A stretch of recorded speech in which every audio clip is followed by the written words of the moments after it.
Hey everybody, this is a chapter from Alex Callinicos' book, Trotskyism. Uh, I'm just releasing these all as they're in, one at a time. I'm not putting them up back to back because maybe I'll never finish this book. But this chapter is titled Crisis. Crisis. The first section is titled Refuted Conjectures. The Trotskyist movement greeted the Second World War as a continuation of the first, an inter-imperialist conflict springing from the competition for control over the world's resources between the great powers. In line, therefore, with the general approach developed by Lenin during the Great War, the Fourth International refused to side with the Western Allies against the Axis powers. Quote, the victory of the imperialists of Great Britain and France would be no less frightful for the ultimate fate of mankind than that of Hitler and Mussolini. End quote. Trotsky. Trotsky sought, however, to take account of the general support given the war by the Western labor movement as a struggle against fascism through what came to be known as the proletarian military policy. It's in caps.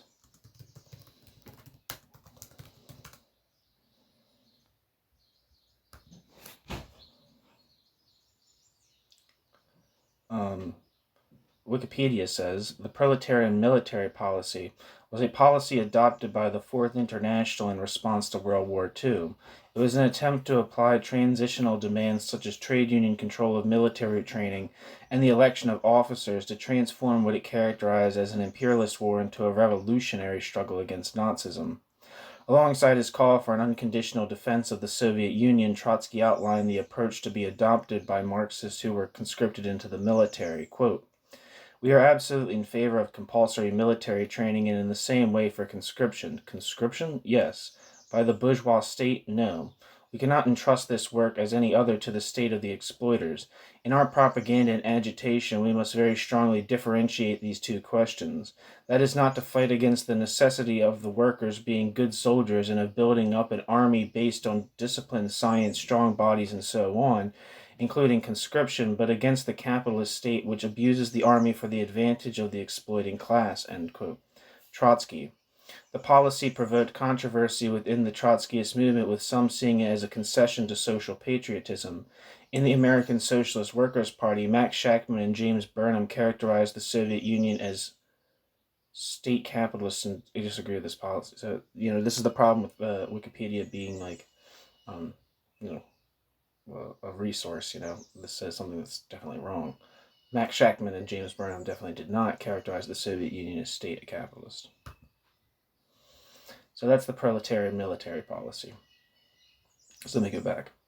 Trotsky sought, however, to take account of the general support given the war by the Western labor movement as a struggle against fascism through what came to be known as the proletarian military policy, according to which the Fourth International, in the liberal democracy, should make the focus of its agitation less outright opposition to the war than demands, based on the claim that the ruling class lacked the will or ability to fight fascism, for trade union control of the military training of the workers and the democratization of the armed forces. See Bomberi, 1989.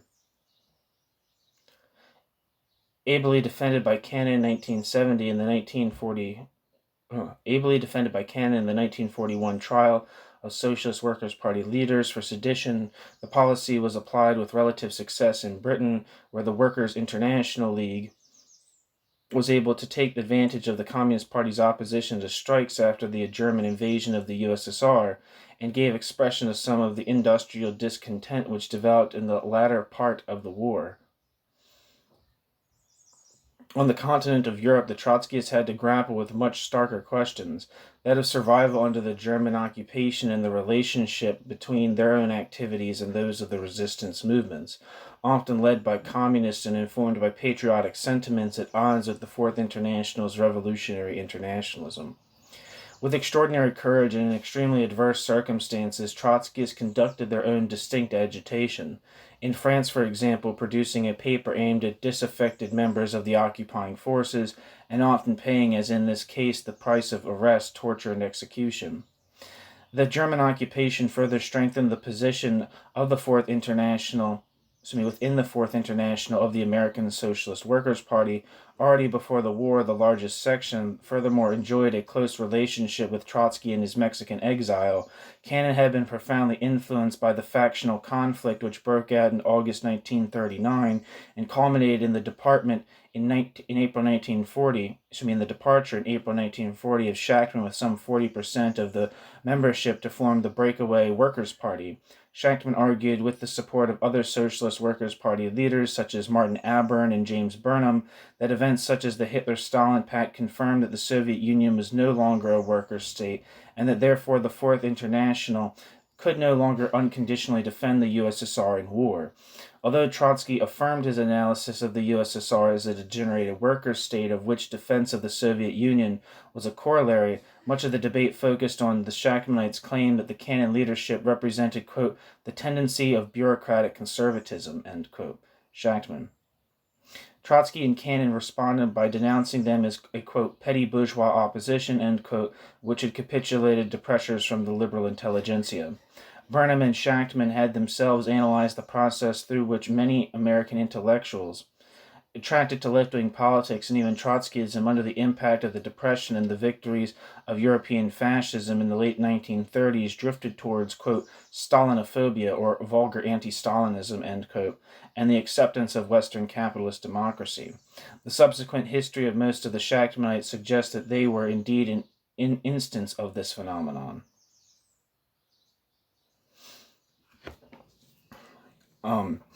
One of the things that they will say, though, that is a frequent thing that people say is that people like hold up the instances of Burnham, who became like a hard anti-communist, and Max Shachtman, who became to support while remaining a socialist, like a parliamentary kind of socialist,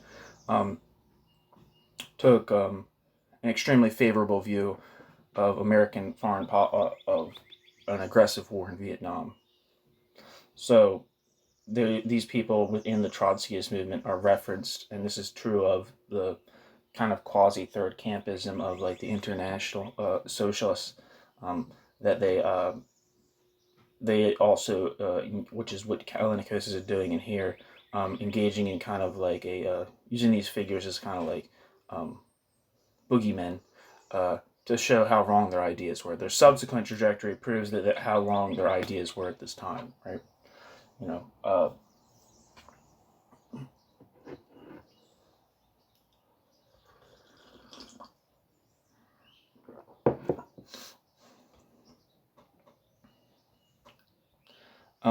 So back to the text. The subsequent history of most of the Shachtmanites suggests that they were indeed an instance of this phenomenon. One consequence of the 1940 split was, however, to encourage Cannon to place an exaggerated emphasis on the virtues of orthodoxy and to treat criticism as a reflection of, quote, the pressure of class forces upon the proletarian vanguard, end quote. Cannon. These attitudes informed the Socialist Workers' Party's approach to reconstituting the Fourth International as an effective organization in the latter years of the war. The Cannon leadership had come into conflict with Jean van Heijenoort. Jean van Heijenoort is later going to write a memoir of his time as Trotsky's secretary, which he was for a number of years up to 1939.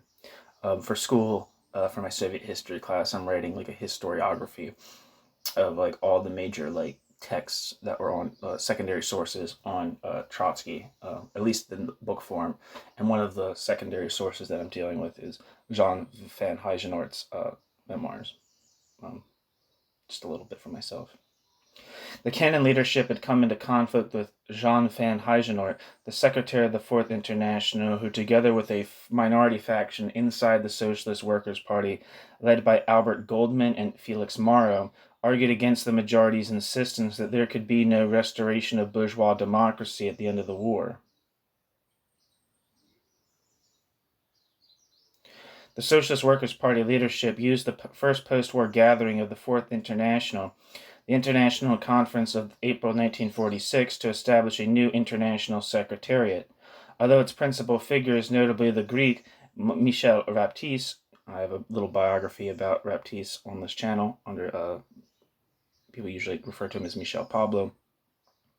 and the Belgian Ernest Mandel, better known by the pseudonyms of Pablo for Michel Baptiste and Germain for Ernest Mandel.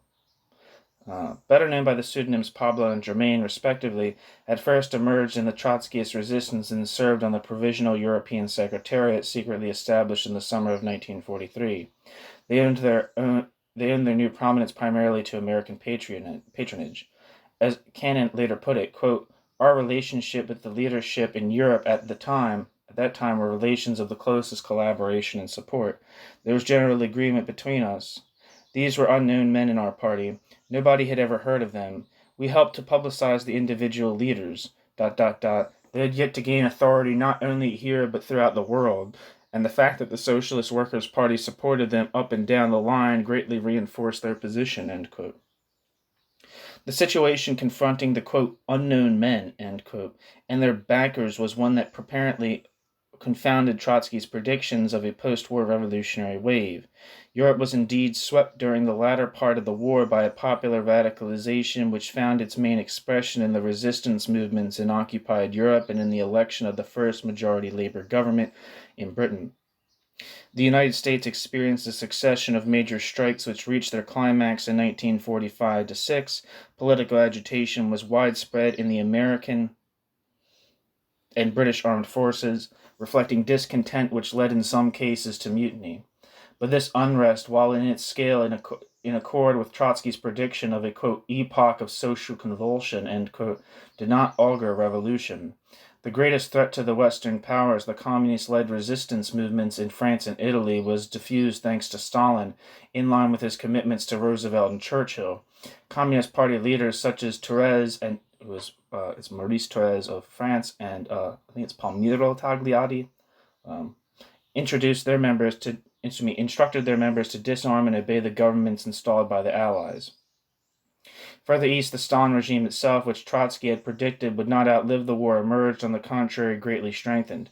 Having borne the brunt of the military struggle against Hitler, the USSR rapidly established itself as the dominant power in Eastern Europe through the presence of its armies and the progressive establishment of one-party communist regimes in Poland, Czechoslovakia, and other Soviet-occupied states. The political vitality of Stalinism was further confirmed when in 1949 the CCP, Stalinist in ideology and method despite its differences with Moscow, seized power in China. Far from collapsing, quote, "the Bonapartist oligarchy," end quote, had reproduced itself from the Elbe to the Pacific. This outcome challenged some of the fundamental assumptions informing the analysis which provided the basis of Trotsky's decision to launch the FT.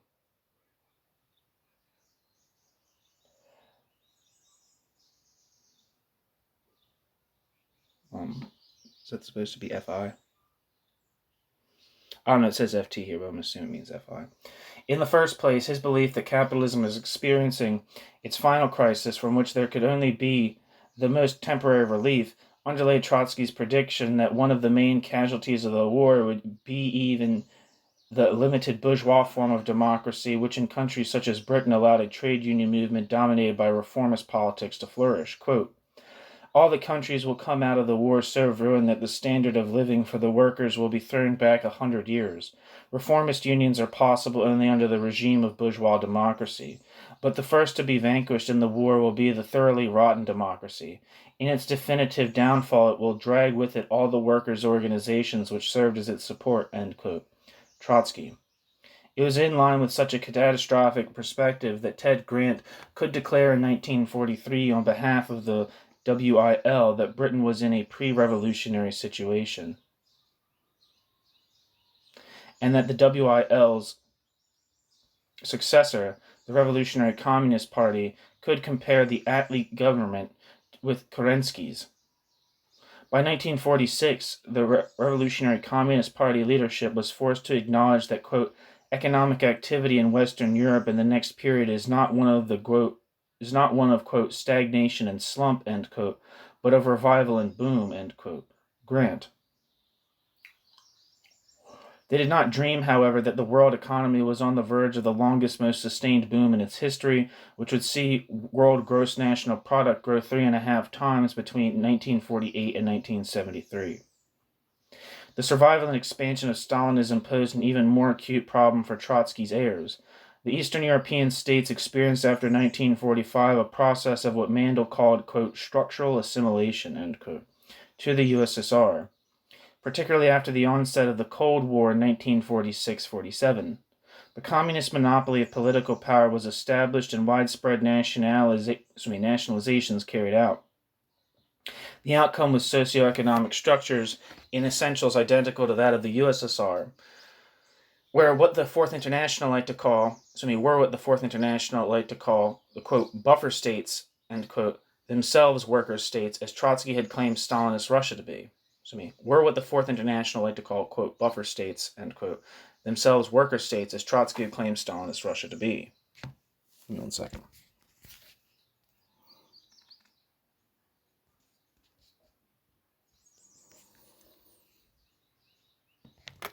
The outcome was socioeconomic structures in essentials identical. To answer this question in the negative involved a refusal consistently to apply the criterion of a worker state which Trotsky himself had given, namely state ownership of the means of production and monopoly of foreign trade. But to treat the Eastern European regimes as worker states, though, like the USSR, bureaucratized ones, would have profound consequences for the theoretical structure of Trotskyism and for Trotskyism's very existence as a political movement. For one thing, the transformations carried out in Eastern Europe after 1945 were, quote, revolutions from above, end quote, in which the decisive role had been played by the communist parties with the support of the Russian occupying forces. The Red Army had, during its advance westwards in 1944-45, taken care to suppress the various moves made to carry out a social revolution from below, disbanding workers' councils and popular militias. The mass demonstrations accompanying the Prague coup of February 1948 were orchestrated by a communist party whose power derived primarily from its control over the army and police and from Russian backing. This was a process radically at odds with the conception of socialist revolution formulated by Marx under the inspiration of the Paris Commune of 1871 and reaffirmed by Lenin in the State and Revolution, in which the working class would dismantle the existing bureaucratic apparatus of state power, including the standing army and police, and replace it with organs such as the Soviets in the Russian revolutions of 1905 and 1917, based on direct popular participation and control. Nor were these Stalinist victories, which occurred without Russian military intervention, above all in China and Yugoslavia, any more compatible with this classical Marxist conception of revolution. In these countries, the decisive role had been played by communist-led peasant armies employing a strategy of guerrilla warfare which was to have many imitators in the Third World in the subsequent half-century. But Trotsky, like Marx before him, had always rejected the possibility of the peasantry acting as the agent of socialist revolution. He even envisaged, in the event of a revival of the Chinese workers' movement in the cities under Trotskyist leadership, quote, a civil war between the peasant army led by the Stalinists and the proletarian vanguard led by the Leninists, end quote. If, therefore, the Eastern European and Chinese regimes were workers' states, when Marx and Engels were mistaken when they declared, quote, the emancipation of the working classes conquered by the working classes themselves, end quote. Accordingly, Mandel in 1946 described the idea that socialist revolutions had taken place in Eastern Europe as, quote, a complete petty bourgeois revision of the Marxist-Leninist concept, both of the state and of the proletarian revolution, end quote. Quoted in Cliff, 1882. The vehemence of this reaction reflected a further consideration. Trotsky had argued that the Stalinist bureaucracy, although still resting on the social foundations laid by the October Revolution, was a conservative force whose global role had become that of preventing rather than stimulating revolution. Quote, the bureaucracy which became a reactionary force in the USSR cannot play a revolutionary role in the world arena, end quote. But if Stalinist parties had overturned capitalism in China and Eastern Europe, then the bureaucracy had proved to be a profoundly revolutionary force. Furthermore, if Stalinism could in fact make socialist revolutions, then what was the role Then what was the role of the Fourth International, the putative world party of the Socialist Revolution? Responding to comparisons between the supposed establishment of workers' states in the, quote, buffer zone, end quote, and the bourgeois, quote, revolution from above, end quote, carried out by Bismarck in Germany, the Palestinian Trotskyist and RCP leader Tony Cliff commented, quote, the, quote, Bismarckian, end quote, path was not the exception for the bourgeoisie, but the rule. The exception was the French Revolution. If the proletarian revolution can be carried out, not necessarily through the activity of the working class itself, but by a state bureaucracy, then the Russian Revolution would inevitably be the exception, while the, quote, Bismarckian, end quote, path would be the rule. The rise of the bourgeoisie was based on the deception of the masses, whether the French sans-culottes or the soldiers of Bismarck. If a proletarian revolution can be carried out without an independent revolutionary leadership, there is no reason at all for this leadership to appear. The law of lesser resistance will lead history to choose the path of revolution carried out by small minorities deceiving the big majorities, end quote. Tony Cliff. The post-war transformation of Eastern Europe by the USSR in its own likeness presented Trotsky's heirs with the following dilemma. To abandon Trotsky's identification of the overthrow of capitalism with state ownership of the means of production, or to revise the classical Marxist conception of socialist revolution as, quote, the self-conscious independent movement of the immense majority in the interests of the immense majority, end quote. Marx and Engels.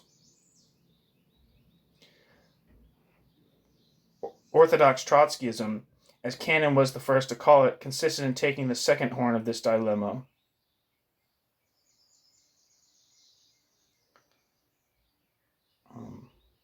Which was to revise the classical Marxist conception of socialist revolution as the, quote, self-conscious independent movement of the immense majority in the interest of the immense majority, end quote.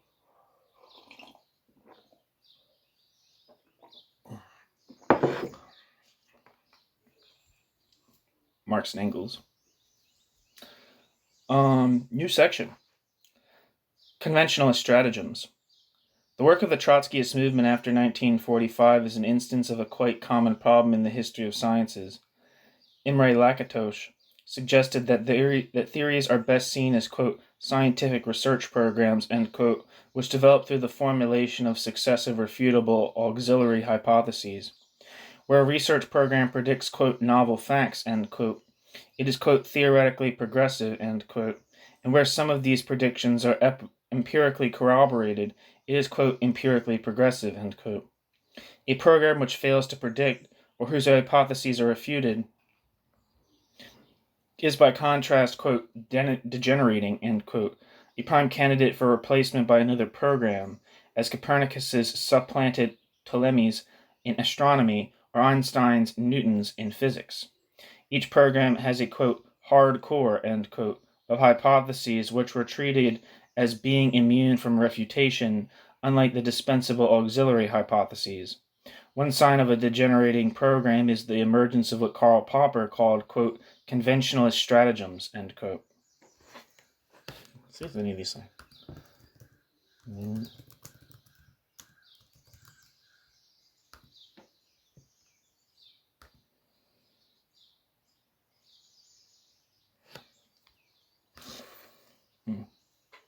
No. One sign of a degenerating program is the emergence of what Karl Popper called conventionalist stratagems designed to protect the hard core from the persistent refutation of its auxiliary hypotheses in the way that Ptolemy's late medieval followers sought to render his geocentric model of the planetary system consistent with observation by tacking on epicycles. Popper and Lakatos alike define a scientific theory as one that stipulates the conditions of its own refutation. Interestingly, Trotsky in one of his last writings fulfilled this requirement. During the 1939-40 debate with Shachtman and Burnham, he argued that if the Second World War did not lead to a revolution which would settle accounts with Stalinism and capitalism alike, quote, It would be necessary in retrospect to establish that in its fundamental traits the present USSR was the precursor of a new exploiting class on an international scale. ... The historic alternative carried to the end is as follows. Either the Stalin regime is an abhorrent relapse in the process of transforming bourgeois society into a socialist society, or the Stalin regime is the first stage of a new exploiting society. If the second prognosis proves to be correct, then of course the bureaucracy will become a new exploiting class. However onerous the second perspective may be, if the world proletariat should actually prove incapable of fulfilling the mission placed upon it by the course of development, nothing else would remain except only to recognize that the socialist program, based on the internal contradictions of capitalist society, ended as a utopia. End quote. Trotsky. Trotsky thus believed that the refutation of his predictions would place in doubt the truth of Marxism itself. Perhaps in part because the stakes were thereby raised very high, Cannon and his, quote, unknown men, end quote, in the IS initially refused to recognize any conflict between Trotsky's prognoses and the development of world politics at the end of the war. In what is a classical example of a conventionalist stratagem, Cannon even declared in November 1945, quote, Trotsky predicted that the fate of the Soviet Union would be decided in the war. That remains our firm conviction. Only we disagree with some people who carelessly think the war is over. The war has only passed through one stage and is now in the process of regroupment and reorganization for the second. The war is not over, and the revolution we said would issue from the war in Europe is not taken off the agenda. It has only been delayed and postponed primarily for lack of a sufficiently strong revolutionary party, end quote. James P. Cannon. If the facts didn't fit the theory, so much the worse for the facts. Similarly, the International Conference declared in April 1946 that Europe would, quote, remain on a level approaching stagnation and slump, end quote. This claim and its corollary, that there could be no restoration of bourgeois democracy, was challenged by the French section of the Fourth International, the Parti Communiste Internationaliste, and the British Revolutionary Communist Party.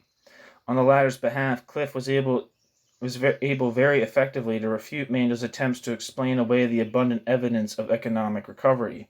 Similarly, Grant pointed out what was evident to everyone except the IS and the Socialist Workers' Party leadership. Quote, everywhere in Western Europe since the, quote, liberation, end quote, the tendency has been for a steady movement towards bourgeois democracy and not towards greater and greater dictatorial regimes, end quote. Nevertheless, although the Revolutionary Communist Party leadership displayed a greater sense of reality than Cannon or Mandel, they too believed that the revolution predicted by Trotsky had only been postponed. Thus, Grant argued that a new recovery can only prepare the way for an even greater slump and economic crisis than in the past.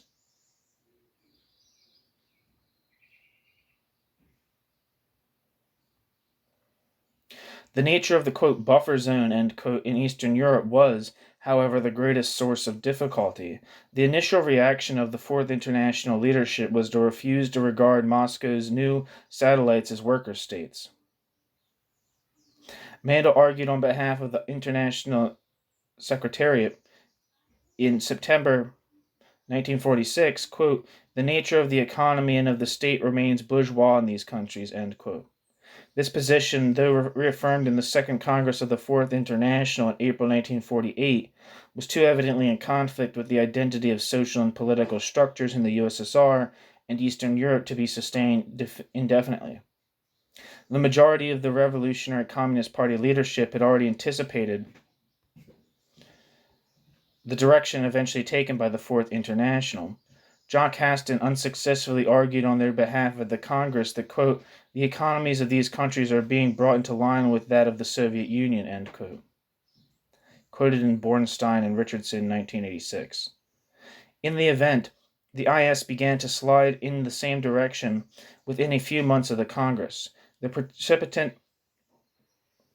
proved to be Yugoslavia's break with the Soviet bloc in June 1948.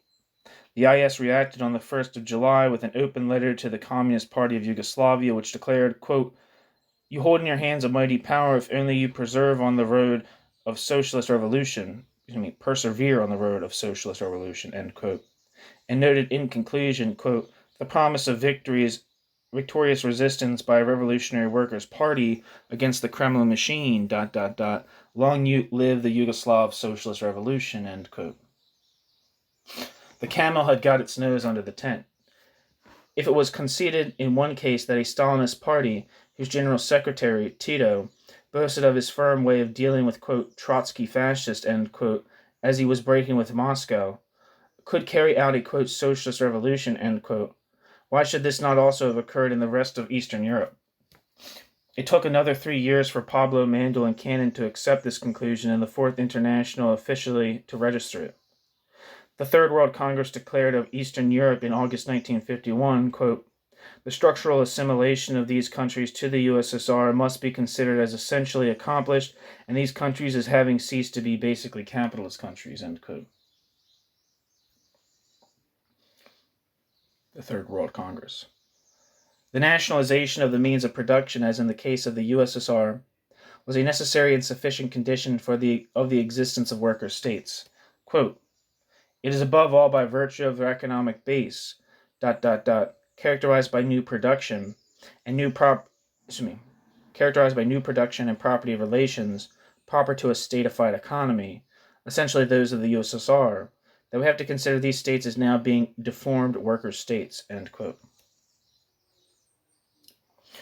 Unlike the Soviet Union, the product of an authentic socialist revolution that went wrong, and therefore a degenerated worker state, the Stalinist regimes in Eastern Europe had been born deformed. Thus, quote, it has turned out that the revolutionary action of the masses is not an indispensable condition needed by the bureaucracy to be able to destroy capitalism under exceptional and analogous conditions and in an international atmosphere like that of the, quote, Cold War, end quote, end quote. Fourth International. Since one main consideration involved in drawing this conclusion was the desire to preserve the integrity of Trotsky's analysis of the USSR, proponents of the move were quick to point out that he had envisaged the possibility that the Stalinist bureaucracy might itself do away with capitalism. After the Soviet-German partition of Poland in September 1939, Trotsky predicted that, quote, in the territories scheduled to become part of the USSR, the Moscow government will carry out through the expropriation of the large landowners and statification of the means of production.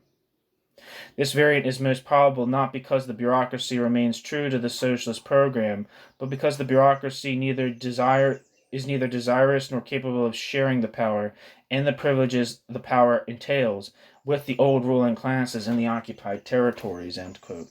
Trotsky compared, quote, this measure revolutionary in character, quote, the expropriation of the expropriators, end quote, but, quote, achieved in a military bureaucratic fashion, end quote, to the abolition of serfdom in Poland by Napoleon's occupying forces. Socialist revolution apparently could, like bourgeois revolution, be imposed from above.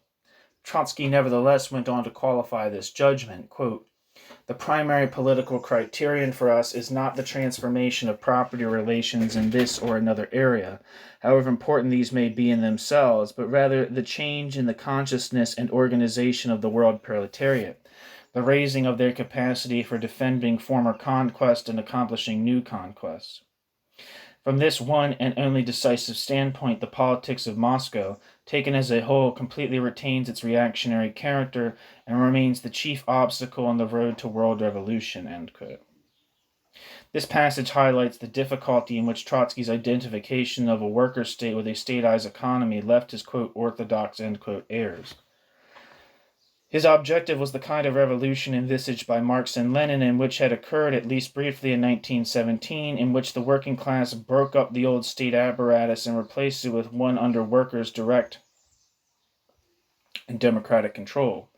It was from this perspective that, quote, the consciousness and organization of the world proletariat, end quote, was, quote, the only decisive standpoint, end quote, one from which Stalinism was condemned as, quote, reactionary, end quote. But if the Russian bureaucracy could, quote, expropriate the expropriators, end quote, not just in parts of Poland, but throughout Eastern Europe, surely this was of more weight practically to those wishing to get rid of capitalism than the aspiration, perhaps utopian, towards socialism from below.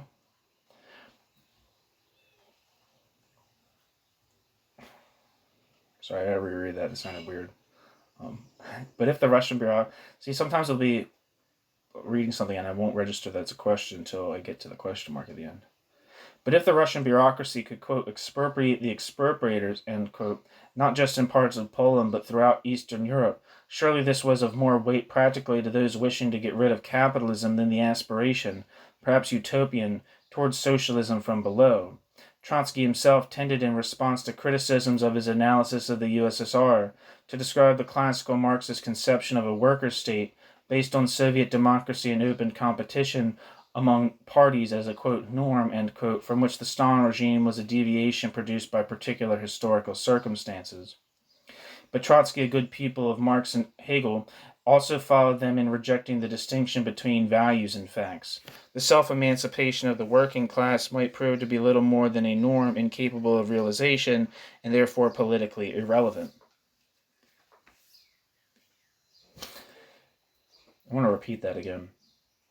The self-emancipation of the working class might prove to be little more than a norm incapable of realization and therefore politically irrelevant. It was Pablo who drew the Fourth International in this direction in the early 1950s. The intensification of conflict between the Eastern and Western blocs, which reached its climax in the outbreak in 1950 of a limited, quote, hot, end quote, war in Korea, placed a Third World War firmly on the agenda.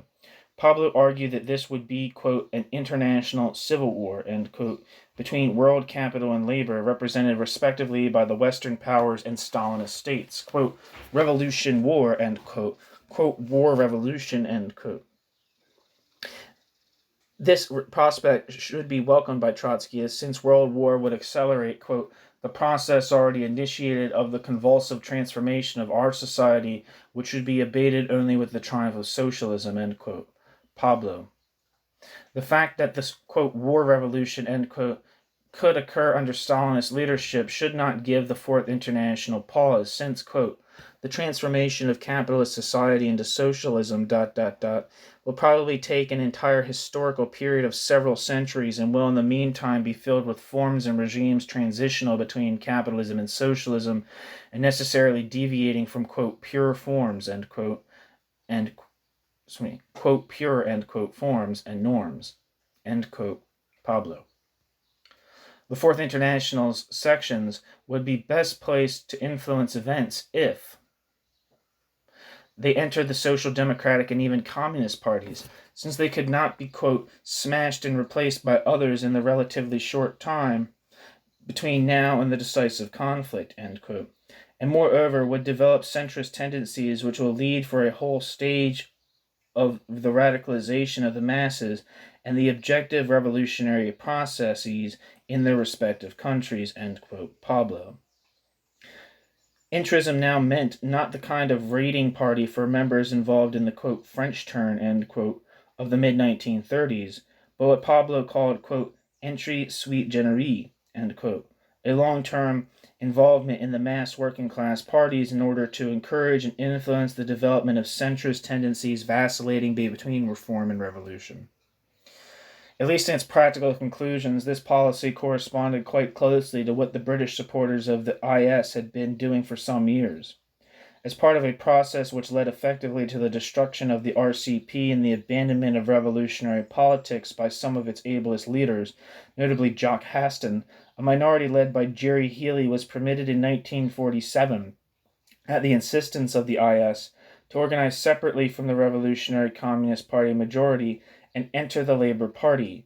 The demoralization and disorientation of the majority as a result of both internal disagreements and the difficulty of sustaining an independent organization in conditions of economic boom and a reforming labor movement led them to decide 2 years later to disband the RCP and enter the Labour Party, where they were compelled by the IS to submit to Healy's authority.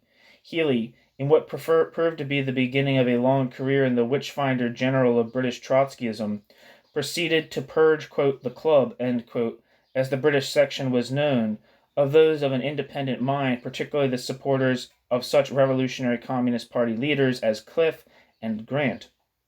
Meanwhile, Healy and his chief ally, John Lawrence, produced an interest paper, Socialist Outlook, in collaboration with left-wing Labour members of Parliament. who could agree that the Cold War was a straightforward conflict between the, quote, progressive bloc, end quote, and Western imperialism. See on the decline and fall of the RCP, Bornstein and Richardson. Although the Socialist Workers' Party leadership had been heavily implicated in the dismemberment of the Revolutionary Communist Party and in a similar international secretariat intervention in France, which reduced the PCI to a rump led by the loyal Pierre Franck, Pablo's apparent demotion of the Trotskyist movement to an adjunct of Stalinism was too much for them to swallow.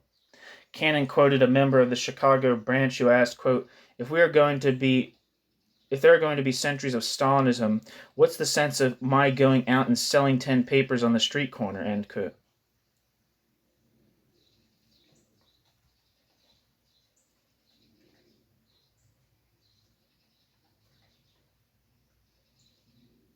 Like him, what? Cannon balked at a logic which seemed to deprive the existence of independent Trotskyist organizations of any point. The American, French, and British sections became bitterly divided by disputes central to which was the issue of, quote, Pabloism, end quote. Finally, in 1953, the International Secretariat and the Socialist Workers' Party company, Cannon and his British and French allies, led respectively by Healy and Pierre Lambert, formed the separate International Committee of the Fourth International IC in opposition to the IS led by Pablo, Mandel, and Frank. The disintegration of orthodox Trotskyism into rival would-be, quote, internationals, end quote, proved permanent. The Socialist Workers' Party and the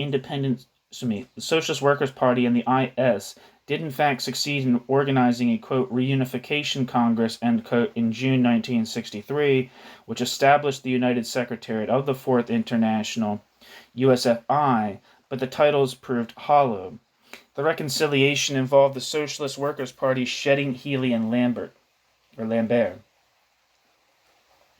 Healy's Socialist Labor League, later renamed the Workers' Revolutionary Party, objected strongly to the claim made by both the Socialist Workers' Party and the IS that the Cuban Revolution of 1959 had established a new deformed worker state. It's like raining. Close the window at least a little bit.